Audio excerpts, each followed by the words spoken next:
Hello everyone, ladies and gentlemen, kids of all ages. My name is Abby, and welcome back to episode 6 of Infinite Alchemy. Last time, we finished up Prodigy Tech and got started on immersive engineering, making our first coke ovens and blast furnaces. This time, I kinda didn't know what to do with the start here. Because this is a mod pack basically no one's played before, I was kinda going on my own to figure out what the hell I wanted to do next. So I made a little clipboard. The first thing I realized that I could do was set up a diorite gen. We had andesite, granite, and cobblestone, so might as well actually get the last one of the rocks. And for that, I decided to destroy basically the rest of my cobblestone setups. So I was taking down the blood one. We haven't used this one in a while anyways. Diorite is actually a really simple one to make. All it takes is ash solution and lava. No need to even make molten andesite or whatnot. It's a really simple thing, and it is the same as all the other ones that we've had previously. So it's, you know, just get the upgrade mining and then get the other transfer node for it. But I'll reiterate again, I kind of didn't know what I was gonna do at the start of this episode. I was just recording and doing stuff. But unlike with GregTech New Horizons, I've never played this mod pack before. This is the furthest I've gone, and there's not a lot of guides at this point. So I was mostly just playing it by ear, playing it by what I kind of wanted to do. After crossing Diorite Gen off the list, it might as well just make some other quests, tidy up that stuff. Thing I can do here is I can make the staff from roots. Takes bronze rods and billum, which we already have, and I decided to upgrade some of my chests to copper because I've started noticing that, you know, we're running a bit low on storage. So maybe we can try and fix our storage today. Besides that, I also made the living pickaxe, and I started working towards the chunky oak bonsai sapling. The cool thing about the chunky oak bonsai is that it only drops wood. The bad thing about it is that it takes creosote, which we are able to make now. Creosote we get by putting cactus through a blast furnace twice. First it turns into baked cactus and then cactus charcoal, which we can use to make creosote, and that will allow us to make our little chunky bonsai, which drops only oak logs, no sticks, and it drops a lot of them. Creosote also functions as an enhanced form of the weak enhancer. For example, 2 episodes ago, we couldn't turn gold chunks into gold actually because it needs creosote, and that will allow us to do it. Anyways, I created a hopping bonsai pot earlier. I put some salix soil in it because it's better now, and put the chunky bonsai, and we are getting automatic wood just like our cobblestone gens. Also, for some reason, my clipboard reset, and I'm not entirely sure why. Let's make some more room for some more automatic generators, or whatever the hell I'm going to be calling them in this episode. So I'm tearing down the Witchwater one, and I'm also going to be tearing down the cobblestone, andesite, whatnot one. Yeah. To alleviate some more off-screen troubles, I am taking down that staircase that used to be on the middle platform and instead replacing it with some open blocks elevators. And it's about now when I set my sights on exactly one thing that I'd want. I want a simple storage network and a colossal chest. Simple storage networks are basically kind of like neutered versions of AE2. However, neutered versions of AE2 are still versions of AE2, so they're very nice to have. Furthermore, colossal chests can store and this is using the term very nicely here, shit ton of stuff. So making a simple storage network connected to a colossal chest is going to be a great idea. It's going to get rid of this annoying little chest wall that I have. However, it's not going to be cheap. And it's going to take some new materials like aluminite and duraluminum.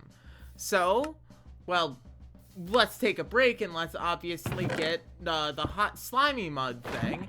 And then, let's get to it. The only issue is very simple.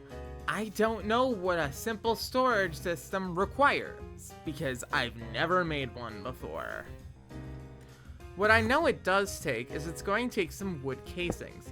Surprisingly, this is a type of casing that I haven't made yet. So, and the one thing that I was missing to make it is lava wood. Lava wood is this thing from Tinker's Construct that no one ever uses because I literally don't think it has a use. Anyways, in order to get lava wood, you have to cover oak planks in lava using a casting basin. And with that, and some other bits and bobs, we can end up making ourselves the wooden casings. Which, well, we could have made them in Chapter 1. They're very cheap in Chapter 2. And they get us an extra coin, which is very nice. These wood casings are ultimately required for primarily the colossal chest walls, but the thing that I'm focusing mainly on is going to be the colossal chest core, which is a very annoying thing to craft. It takes the walls, and we're going to need a lot of the walls, because that allows us to build the structure. However, we need 2 drawer controllers for the core. Each drawer controller takes 256 stone. So, I decided to get that started up right there. We need 8 stacks of it. Plus some other bits and bobs in order to fully finish it. There's also a more efficient way of making steel in this pack using more T-Con and carbon. This turns 1 iron into 2 steel, and it's faster than just cooking up regular iron, which is kind of crazy. I also make some more altars, because this is going to be a change to how I end up getting ores. I used to be mining them straight with a hammer out of the thing there in order to get the crushed ores, but now we're going to use our altar power again, and the power of the living pickaxe. The living pickaxe is able to basically crush blocks in world. So we're able to turn this cobblestone into dust by just mining it. And then the altars will kick off and turn all the andesite into iron ore. And then we can mine that iron ore with a hammer. This will get us always 125% of the ore chunks we'd get. So it's very good. Speaking of ores, we need silver. We need silver to get electrum, and it was not very clear how to get silver until I found a transmutation ritual recipe. This works really well. We can pretty easily get silver bell. That just gets from topiary grass, which is dirt and seeds. I don't even show it here. And then we can get these saplings, and that allows us to get our silver ore once we get it through a transmutation ritual.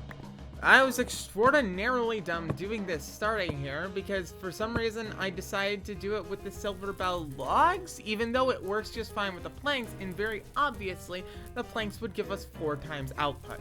I kind of don't know what I was doing here, I'm going to be entirely honest with you, but we end up with silver ores. Unlike the rest of the ores that we've had so far, we actually can't hammer these for better output. In order to get a better output for these things, we want an ore refinery from Prodigy Tech. So, I decided to make that. Takes quartz grindstone turned into a rotary grinder, turned into the ore refinery. I decided to do this because it has the chance of getting us something special, in this case lead. I didn't get any lead from it. It was an entirely pointless endeavor, but it's going to have a point to it later, so setting. So we need stuff for the drawer controller. One of the things we need are redstone wire coils, which takes aluminum wires, which we're going to take wire cutters. To get wire cutters, we need duraluminum, a new alloy. To get duraluminum, you need steel, alumite, and copper. To get alumite, which I'm making here, you need aluminum, iron, and obsidian. It's one of my favorite alloys in Tinkers. Because it takes more than 2 inputs, we can't make it in the alloy kiln, so we do have to make it in the smeltery. We can make it in the arc furnace later, and that's actually a good way to get the exact ratios that you want. So a tip for anyone who's getting into alloying for the first time, look at the arc furnace. It tells you how much you're gonna need. What I find funny is that even though there's a quest to get duraluminum, so you can get the ore block from that quest, there's no quest for alumite, so you don't get anything for doing that. So that's awesome. We need the duraluminum rods in order to make the wire cutters, and then yeah. And then those wire cutters will allow us to make the aluminum wire that we need for redstone wire coils that once again we need for the drawer controller for the colossal chest core. Also, since we have wire cutters now, we can actually make circuits a bit cheaper, which I only realized in post. One of the last things we're going to need for the drawer controller is we're going to need transmission coils, which takes electrum, which is why I got that silver bell sapling stuff earlier. It's all coming together. The ultimate thing we need, though, is we need a lot of iron chests. I want to make an iron chest, colossal chest. I could make a copper one, but that would be small. I could make a gold one, but that would be expensive. Iron just works. And for that, we're going to need, well, a lot of copper rods and a lot of iron rods and plates. So here's 4 copper chests, and with that, there is 4 iron chests following up on that. We're going to need even more, as I learned, but that's okay. We also need 2 small storage crates per drawer controller. This isn't too expensive, except for one part, which is the fact that it takes an absolute crap ton of bamboo in order to make it. So that's what I was working on. I was also getting some more skystone because we were running low on it, and we need skystone for something later. With the bamboo gun, we can make the storage crates, and now we are most of the way to having the storage drawers. All it takes are those transmission coils, or redstone wire connectors, which are gotten right there, and some drawers, and there are the controller blocks. And with the controller blocks, we can then finally, plus some wood casings, make the core. The foundation of any iron chest is this thing here. Which is nice. It's good. That's our big craft done. But we just need more walls, and we also need an interface. The interface is actually really easy. All it takes is the colossal chest wall and surrounding it in cobblestone. Of course, it's really easy because it doesn't actually do anything for us, and we just need it so that we can interface with it with the simple storage network. So we will definitely need one of those. The real thing is that we need more of the walls, and that's the real problem. Doing the math, I need exactly 20 more of them, so therefore I need 10 more iron chests. It's expensive, but we can do it. I also put copper through the ore refinery just at the chance of getting some stibnite, which I know we're going to need for antimony later. And there's 10 iron chests right there, and finally, our colossal chest walls. I decided to just build it up quickly to test how it looks because, I'll be honest, I've not played with colossal chests in probably about 9 years at this point. And, you know, it's good, it's big size, it's exactly what we want, you know. It's got a lot of storage space, but also, it's not a simple storage network. So we're gonna have to get that finished. But first, I want a bit more space to work with. So let's make a new platform and a new montage.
If you were slightly dissatisfied by that building montage, don't worry, this is a sort of temporary platform for root stuff, and I've got bigger plans for it later. For right now, this looks gonna work though. I just kinda need to move the root stuff out of where it was before, and instead put it somewhere a bit more fitting and a bit that I'm able to have a bit more horticulture in rather than where it was previously. I also tear out the grass that was in my previous area and replace it with treated wood planks, and I don't know, probably later I'm going to replace all of the wood that we see around here with treated wood planks eventually. It's going to take a while and it's going to take a crap ton of creosote, but it'll probably happen because it gets you a speed boost and it looks pretty nice. I don't know exactly what I'm going to do for the styling though. Anyways, let's head back to the idea of a simple storage network. And let's stop, because we need awakened witherite for the master block. I tried looking at asphalt concrete, seeing if we could get that. Pretty soundly we can't. We need awakened witherite, which means we need the Chrysopoeia spell, which means we need Dugonia, which means we need Electrotine. How the hell do we get Electrotine? We had this problem in the second episode, and we still haven't been able to fix it. Or have we? You see, I was looking around JAI for ways to get Electrotine, and I realized cobalt might be our solution.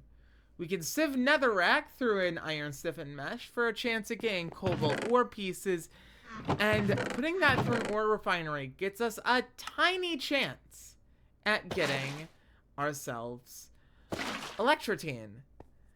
Now, we have a better source of netherrack now because we can make an asphalt and witch water thing in order to get it. And also, we can make iron stiffened meshes because we have duraluminum. It started to seem like this was possible now. So let's use cobalt to get our first Electrotine. Because I'm a broke bitch, I only have one of the iron stiffened meshes, but as a bonus, this gets us a little bit of gold on the side, so that's nice. I also end up turning it automatic using the power of another world interaction upgrade that I stole. Since we moved the Fake Crafter and the Grove Stone, we have to reset up the Grove Supplication spell, which is totally fine, but, you know, still gotta do it. Additionally, instead of using netherrack, I decide to use soul sand, because there's actually a recipe to turn soul sand into netherrack that is surprisingly more efficient than the cobblestone way. Anyways, we can put that cobalt in the ore refinery, and very quickly, we got Electrotine. I was actually really surprised by this. I was worried it was going to take a while, and max it was going to take about 150. But there we go, there's the Electrotine, and we can make our first bits of Dugonia, which is the final kinda crop from roots that we weren't able to make until now. And of course, then we can grow it to reproduce it. It's gonna be fantastic. And again, the reason why we need Dugonia is it's required for the Chrysopoeia spell, which we need to turn witherite into the awakened witherite. But the Chrysopoeia spell also has a lot of other things that it allows us to do. Also this villager spawn, so I can get my first bits of emeralds. But the Chrysopoeia spell can do a lot more. It can also turn metals into other metals, which is really good. So I've been kind of keeping my eyes on the Chrysopoeia spell for a while, and only now can we finally do it. Additionally, for roots, it's always nice to have a component pouch if you're ever doing a spell kind of casting thing. But yeah, with the component pouch and with all of this, runestone, wildwood bark, infernal bulb, coagulated blood, and wither dust, none of which is terribly difficult, we can finally get ourselves the Chrysopoeia spell. And then using an imbuer, we can imbue the Chrysopoeia spell on a grammary tablet, and that would allow us to access it using our staff. Hurrah! It's been a while since I've worked with Roots 3, so I had to kind of look this back up again. There's a bunch of other spells that I'm vaguely interested in. I gotta be honest, I always really like the Fey Light spell, but Chrysopoeia is the main one that we're going to be using, and it's going to be, you know, helpful for us. However, Chrysopoia does not an awakened witherite make. We need grains of infinity for that. So I, with only one piece of bedrock, go through the very annoying process of making grains of infinity this way.